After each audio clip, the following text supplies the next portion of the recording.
Bonjour à tous, merci de nous suivre. Hier, samedi 7 août 2021, la Côte d'Ivoire a commémoré le 61e anniversaire de son accession à l'indépendance. Pour marquer cette célébration, une cérémonie de prise d'armes a eu lieu au palais présidentiel. Le Premier ministre Patrick Achi y représentait le président de la République, Alassane Ouattara. Une célébration de l'indépendance commémorée également à Korogo, dans le nord du pays, où les autorités traditionnelles, politiques et administratives se sont retrouvées à la préfecture pour commémorer l'événement à Mississauga. Korogo, esplanade de la préfecture, autorités administratives, politiques et religieuses, ainsi que le commandant d'unité de défense et de sécurité et leurs troupes, réunis pour la commémoration de l'an 61 de l'accession du pays à la souveraineté nationale.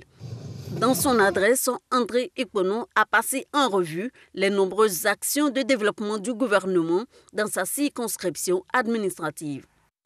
S'agissant du projet de renforcement de l'alimentation en eau en milieu urbain, le département de Korogo a bénéficié de 1084 branchements.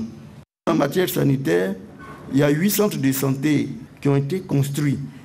Concernant l'éducation, 8 nouveaux collèges de proximité ont permis d'accroître le taux général de fréquentation des écoles.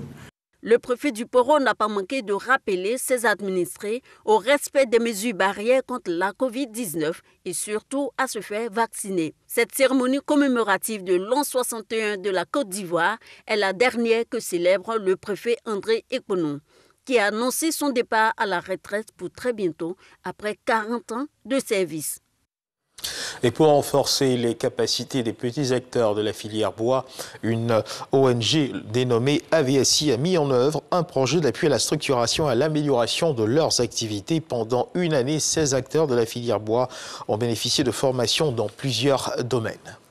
Dans l'actualité internationale, direction Tokyo, au Japon, pour suivre les JO. Ce qu'il faut savoir, c'est que l'athlète kenyan Eliud Kipchoge a conservé son titre de champion olympique du marathon ce 8 août à Sapporo, aux Jeux de Tokyo.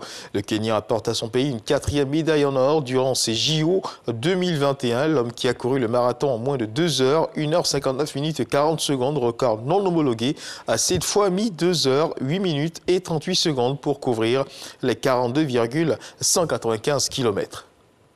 Toujours dans l'actualité internationale, l'Arabie Saoudite va rouvrir le pèlerinage de l'Omra, le petit pèlerinage à la Mecque aux pèlerins de l'étranger vaccinés contre la Covid-19. C'est ce qu'a rapporté ce dimanche l'agence de presse saoudienne officielle. L'épidémie de Covid-19 a fortement perturbé les pèlerinages du Hajj et de la Umrah, source importante de revenus pour le royaume qui rapporte quelques 12 milliards de dollars par an.